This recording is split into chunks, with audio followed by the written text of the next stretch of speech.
Official youth representative in fiery speech to the plenary session criticizes onset process.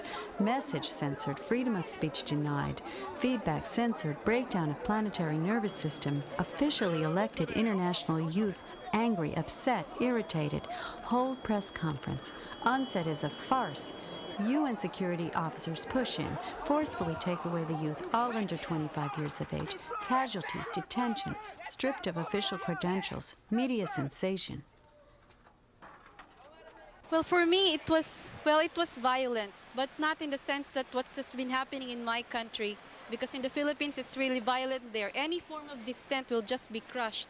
As in, our rallies and demonstrations have been, we've been dispersed with tear gas and everything. But here, so it was a picnic to me, you know, being just dragged there. It was the first time that I got close to a police officer and not hit.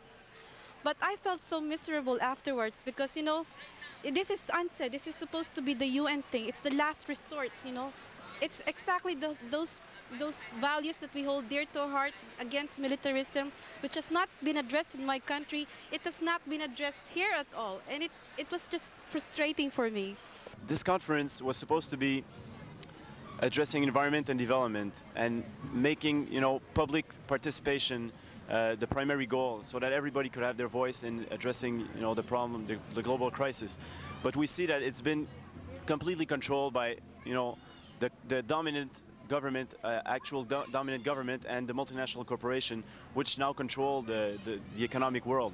And so they don't want to make these changes because right now they have the power and they want to keep it, and that's all, you know.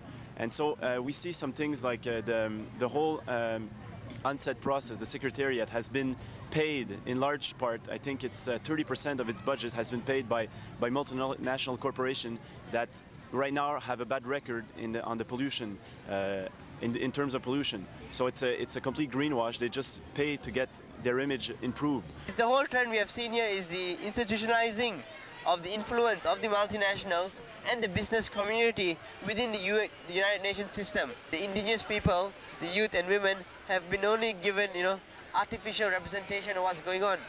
And this is a very dangerous trend that we have to recognize and we have to work against. Those governments there in Rio Centro, they're not really representative of our people, especially among third world countries. Our governments there are the elite governments and they're not representative of the people. I think we have to recognize that the driving forces for any change are the people. It is not a concept, so-called sustainable development, developed at high ranks, you know, in offices by people wearing suits and ties. And it's not a concept to be developed by them and to be pushed down on the people. Those sort of concepts won't work. Any change has to be done by the people. The people are very conscious about their environment. That's how they live. That's where they live.